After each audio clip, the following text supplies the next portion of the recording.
стана јасно дека Никола Груевски се плаши од фер и демократски избори. Стана јасно дека Груевски бега од имплементација на договореното и бега од соочување со вистината. Вие бевте сведоци дека на денешниот прв состанок на работната група која што беше задолжена за планирање и спроведување на европските препораки од извештајот на Прибе согласно договорот од 2 јуни, дека ВМРО ДПМН само половина час пред закажаната средба го откажа своето присуство и учество. ВМРО ДПМН денеска, преку министерот за надворешни работи Никола Поповски, во Брисел се фали со постигнатиот договор, а денеска истата партија овде, во Скопје, го кочи договореното.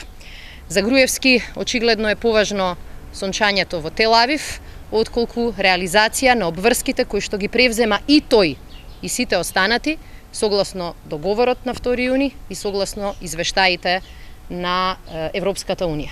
Станува јасно дека европската перспектива на Република Македонија апсолутно е незначајна и за премиерот и за неговата влада. Ваквиот однос на ВМРО ДПМН, ваквиот однос на Груевски за нас е неприфатлив. И тоа мора да се промени час поскоро. Ова го соопштуваме денеска пред македонската јавност, ова денеска ќе го соопштиме и на меѓународната јавност. Ви благодарам, повелете. Денеска, веќе споменав, не цел половина час пред состанокот, добивме информација дека ВМРО ДПМН го откажува своето учество на средбата. Добивме неколку контрадикторни одговори. Мислам дека нема оправдување за ваквото однесување. Ако велевме дека час поскоро мора да почнеме да ги реализираме овие обврски, ако велевме дека европската интеграција, членството на Република Македонија во Европската Унија е заедничката точка на сите потписници на договорот, денеска беше моментот кога тоа требаше да се покаже на дело.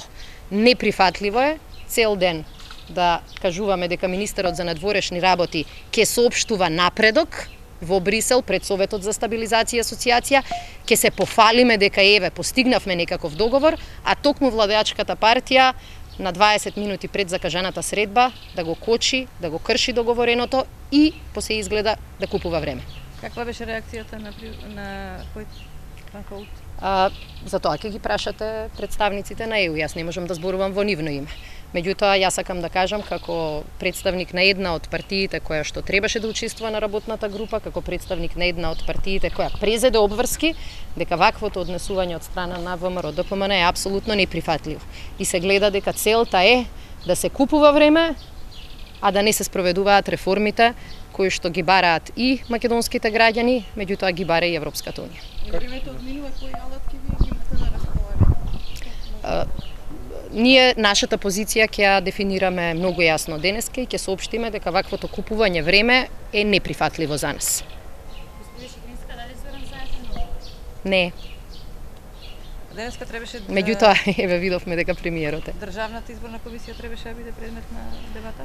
Денеска неколку теми, не е Државната изборна комисија. Прво да прецизирам, не беше Државната изборна комисија тема на дебата, туку беа измени во изборната регулатива и особено прочистувањето на избирачкиот список. Значи две многу важни теми и како што видовте, оние кои што го прават тоа што ќе кажат дека го прават, беа таму. Меѓутоа, жалам што оваа дебата очигледно денеска немаше шанси да се одржи. Ако некој сака фери демократски избори, нема никаква аргументација и никаква потреба да се бега од дебата за избирачкиот список и нема потреба да се бега од дебата за изборната регулатива.